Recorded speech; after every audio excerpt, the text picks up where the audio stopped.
Hello po, kumusta po kayo? Master Galen na naman po. Dito na naman po tayo para magbigay ng dagdag kaalaman po sa inyo tungkol po sa usaping medical health. Ang tatalakayin po natin ngayon sa video ito ay tanong ng isang subscriber dito sa ating YouTube channel at followers na rin syempre dun po sa ating Facebook page na Master Galen PMS Official. Na after daw nung mag-take siya nung supplement na nireseta sa kanya ng doktor, which is the Perosulfate with folic acid, ay naging maitim na daw po yung kanyang dumi. So, pag-usapan po natin yan at yung mga iba pang kaakibat na maaaring maging side effect ng suplementong ito. Kaya kung bago ka pa lang po dito sa aking channel, click mo na po yung subscribe button at notification bell para updated ka po sa mga video kong gagawin. Kaya po, panoorin mo po.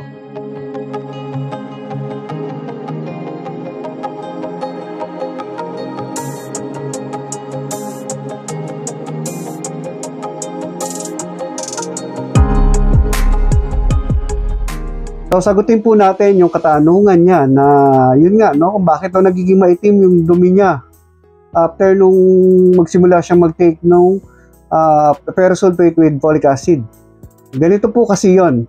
Ang iron po na nakukuha natin sa pagkain o suplemento na reseta sa atin ng mga doktor po natin ay hindi naman po talaga lahat na-absorb po natin. No? Ina-absorb lang po natin dyan yung kailangan talaga ng katawan natin. At yung sobra po, inilalabas po yun ng ating katawan sa ating pagdumi, no? Yung sinasabay po yun doon.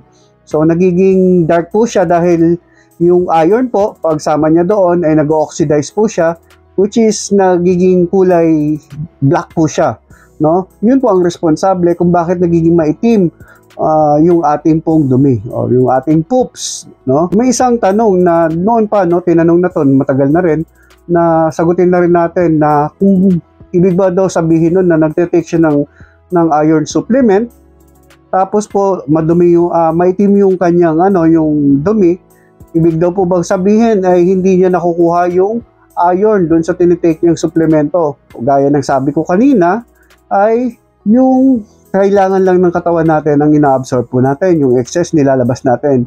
Kasi po, pag hindi po natin nilabas yung iron na hindi naman natin kailangan, maaari tayong magkaroon ng mga deposito ng iron dun sa ating mga internal organs. So, yun po yung tinatawag na hemochromatosis, no? Isang condition po yun na kung saan pangit po yun sa ating katawan, nakakasama. So, kung kailan, tatalakayin po natin yung tungkol dyan sa hemochromatosis. So, sa hiwalay na video. Sa ngayon, focus lang muna po tayo dito sa tungkol dito sa iron supplement ng Perosulfate nga po, no? So, yan po, ang pagiging itim ng ating dumi, yan po ay very common side effect. Ngunit po, kung halimbawa naman po, ang dumi po ninyo ay napakaitim, tapos po mabaho or masangsang ang amoy niya, tapos may pananakit po ng tiyan, mas mabubuti po na kumonsulta po kayo sa inyong mga doktor para mas masuri kayo, no, ng tama at mabigyan ng tamang lunas.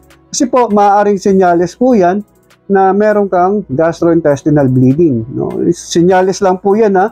Hindi ko po sinasabi, hindi ko po kayo tinatakot na porque sumakit lang, porque yun nga, may naamoy kayo mabaho. Syempre naman po, ang dumi, mabaho po talaga yan, no? Ibang klaseng baho po yun, no? Para talagang masangsang, no? Yung amoy po talaga niya. Tapos po, yun na nga, no? Maitim. So, maaaring senyales lang po, maaari lang po, no? Hindi otomatiko, kaya mas nararapat na masuri talaga kayo personal ng inyong mga doktor. At isa pang mga common side effect niyan, syempre po yung pagpangangasim ng sikmura, no? Maaari ka po magkaroon ng acid reflux dito. Kasi po yung stomach po natin, maaaring ma-irritate po ng iron. Tapos po, maaari din pong maging dahilan para mag-release po siya ng masyadong maraming stomach acid. So, diyan po maaari tayo magkaroon ng acid reflux. So, kaya parang may feeling po tayo na parang naduduwal tayo na nasusuka. Tapos po, maaari din po tayo maging po diyan, constipated. Bakit po ba tayo maaaring maging constipated? Kasi po yung iron ay maaari din maka-irritate doon po sa ating mga bituka.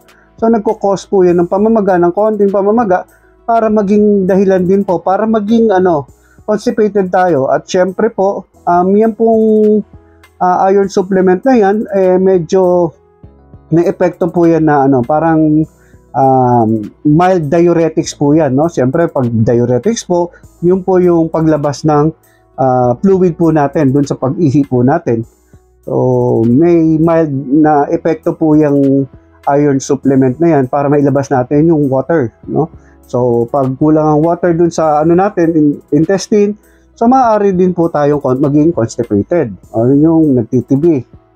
So, yan po yung mga maaaring maging side effect ng iron supplement po yan, no? Kaya yung iba po na pasyente, lalo na kung magkakaroon ito less common side effect lang to, no? Halimbawa nagkaroon sila ng mga allergic reaction, no? Dahil masyado silang sensitive dun sa ferrous sulfate. So yung mga doktor po ninyo, maaari po yun magbigay ng mas mababang mild form ng iron supplement. So for example, yung iron bisglycinate.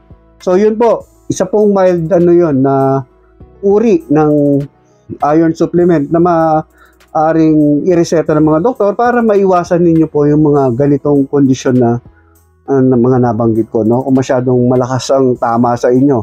Kaya pinapaalala ko po sa inyo na wag po tayong basta-basta na porke feeling nyo lang. Feeling ko mababa anemic ako, yung feeling nyo lang, no? Walang pagsusuri ng doktor, hindi kayo dumaan sa mga test like CBC, feeling nyo lang, no? Sa palagay nyo lang, tapos nag-take kayo ng iron supplement, tapos mataas-taas yung dosage, tapos napakahabang panahon, medyo delikado rin po yun, no? Nakakasama rin po yun sa ating katawan. Kaya mas mabubuti pa na konsulta talaga personal sa inyong mga doktor para hindi po tayo nagkakamali, no? So, paano ba natin maiiwasan yung mga side effect na ganito?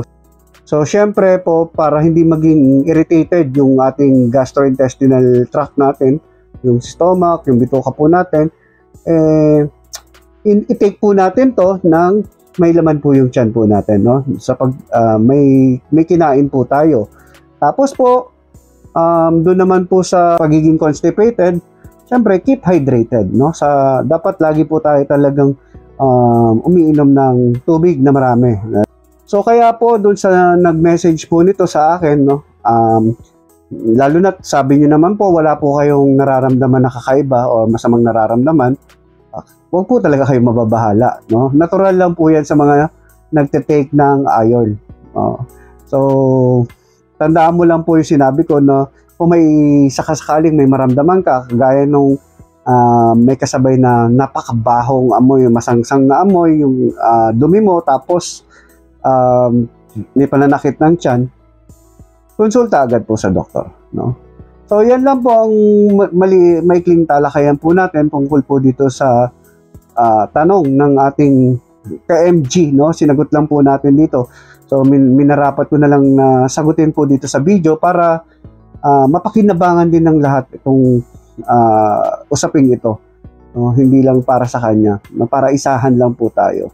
So yung mga iba po na gumugulo pa sa inyong isipan tungkol sa usaping ito na nakalimutan kong banggitin o hindi ko nabanggit dito sa video ito, maaari nyo naman pong itanong or i-comment dito sa comment box, o maaari nyo naman po akong i-direct PM dun sa aking Facebook page na Master Galen PMS Official, at sisikapin ko naman pong masagot po yan.